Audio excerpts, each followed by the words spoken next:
Donner son cœur en amitié, c'est vraiment pas facile. Ils ont pu dire Manu Dibango, ah, bah, pardon, Manuel Wanji, personnellement Manu Dibango, et Henri Dikongué. Il faut pardonner, c'est peut-être le travail, la lourde tâche que vous avez dans les 80 ans d'amitié franco-camerounaise. Le temps de penser au sujet, au dernier, on n'a pas vu le temps passer, hein, Jean-Éric. Obono, Daniel Obono, ça a fait la une des journaux.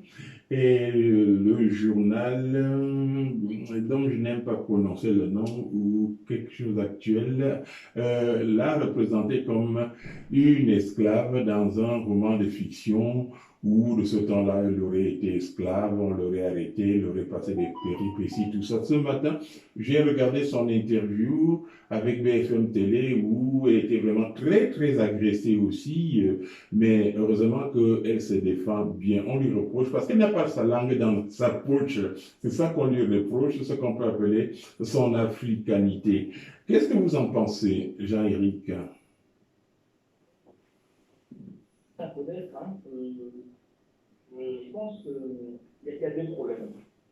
Il y a, euh, il y a le problème déjà de- du mouvement politique où elle a, qui commence un peu ce qui se passe Les insoumis? dans Mélenchon derrière, tout on les contre l'autorité, on les contre le monde actuel, ça, et ça se trouve aussi un peu avec sa militante antiraciste. Et comme il offre tout ça, si on n'a pas assez de contrôle, on peut se retrouver à dire n'importe quoi. Surtout que vous avez les députés, à un moment donné, quand les députés de la nation, on est défenseurs de la nation, donc bon, moi j'en pense qu'elle aurait dit, j'avais vu des députés, qu'elle aurait dit, je nique la République, des mots comme ça, en même temps les députés, c'est compliqué. Les députés, là, il faut défendre, il faut d'abord défendre la nation, on est députés parce qu'on aime la nation. On est député parce qu'on veut voter de la nation, on veut faire une loi de la nation. On veut des choses avant. On ne peut pas être député et en même temps. Mais là, comme elle disait ce matin à la télé, on prend toujours des phrases à elle en les sortant de son contexte. On a quand même vu des députés français et j'ai même des ministres qui ont dit des choses beaucoup plus terribles que celles-là. Il faut rappeler que un parti qui est le plus raciste et même là qu'on appelle ou le Front ou quelque chose comme ça national avait quand même une députée, avait des députés européens et ça ne choque personne un individu comme Éric Zemmour a l'antenne partout et il raconte des tas d'insanités sur les Noirs, sur les Arabes, sur les migrants.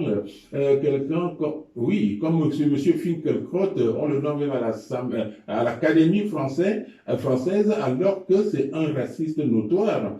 On cloue le bec à Dieudonné parce qu'il a fait une quenelle. Deux poids, deux mesures, c'est quelque chose qui fait que je ne sais pas du tout pourquoi est-ce que aujourd'hui justement c'est symbolique. On fait l'anniversaire de ce journal qui a été attaqué et on l'a assimilé en lui posant la question que bon ben vous dites que vous niquez la France, vous n'aimez pas la France, et ainsi de suite. C'est très très difficile d'exprimer son africanité et comment dans votre projet d'amitié France-Cameroun, France-Afrique même, qui sont même très mal, hein, dès qu'on dit France-Afrique, on voit le néocolonialisme. C'est difficile, hein, comme chantent ces deux artistes, donner son cœur en amitié, c'est pas facile. Hein. Juste pour revenir à cette activité, moi je suis à la promotion de l'amitié des peuples. Ah, d'accord. C'est une vraie politique. C'est très bien de le préciser, c'est vrai. Je pense que des gens qui Cameroun, parce qu'on sait déjà.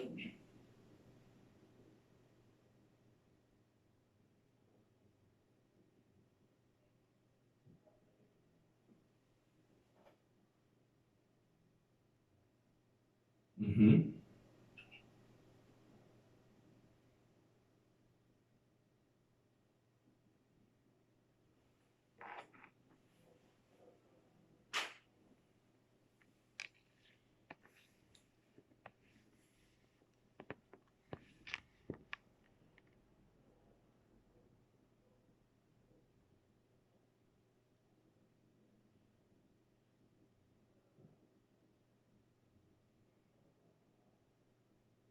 Il faudrait bien en parler pour que l'amitié soit réelle. Dans l'amitié, il ne faut pas que l'un trompe l'autre.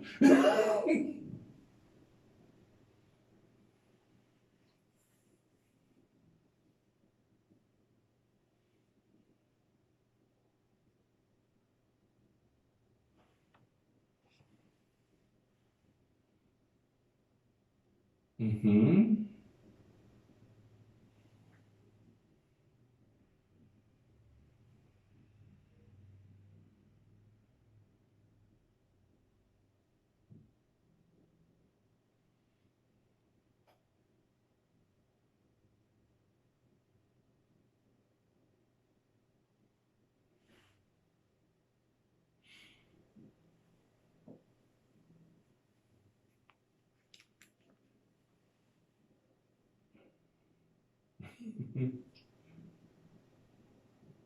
Oui, j'ai bien aimé votre exemple sur le fromage. Nous avons le fromage ici, hein, à Montbéliard, et tout ça. Même le fromage le plus connu au Cameroun, la vache qui rit, c'est fabriqué chez nous ici, hein, en Franche-Comté, hein, en dehors de la Contrée, et ainsi de suite.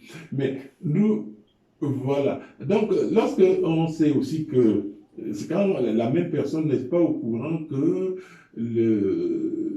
il est impossible aux producteurs de cacao camerounais d'avoir une usine chez elle pour cultiver son cacao, le fabriquer et le vendre comme eux ils font leur truc ici chez eux et que même ce cacao et ce café qu'on cultive, on ne les consomme même pas et que c'est des produits qui font que le jour où on arrivera à parler vraiment de ces choses d'égal à égal, je pense que ce sera vraiment une vraie amitié, d'autant plus que les gens pourront parler. Les gens pourront vraiment parler parce que il n'est pas normal que quelqu'un comme Éric Zemmour vomisse tous les jours des insanités, on lui donne des émissions, on le condamne même pour racisme et tout.